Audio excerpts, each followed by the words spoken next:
most dramatic events in New York City in the 1960s was the construction of the World Trade Center. Design and construction would take years and the efforts of thousands of people.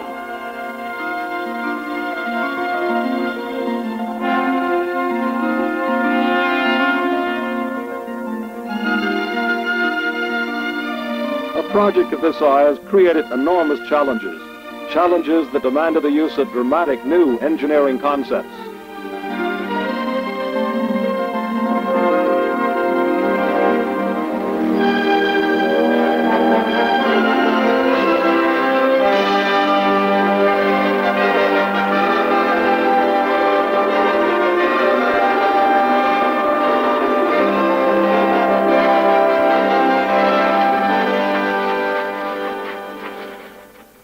The site selected for the Trade Center was an old section of Manhattan's Lower West Side. The area housed a great number of small businesses, but the predominance of electronic stores caused it to be known as Radio Row. In 1966, demolition began. In all, 164 buildings had to be torn down, and generations of power, telephone, gas, steam, and water lines had to be rerouted. The site actually consisted of waterlogged landfill, which had accumulated over 2 centuries out of old wharves and debris. To support the great weight of the towers, foundations would have to be dug down 70 feet to bedrock.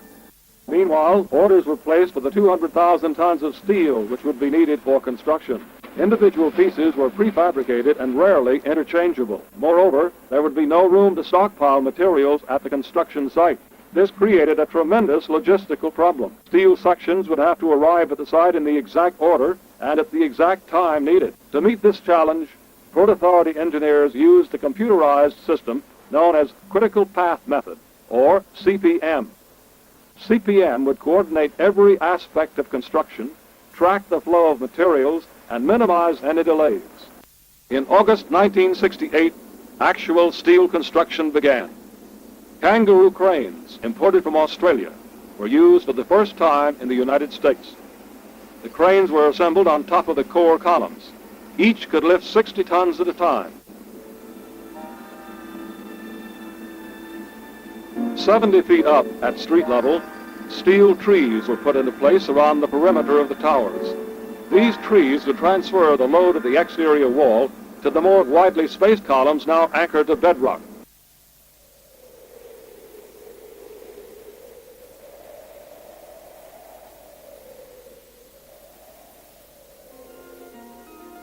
A final addition to the North Tower was a 360-foot television antenna erected in 1978.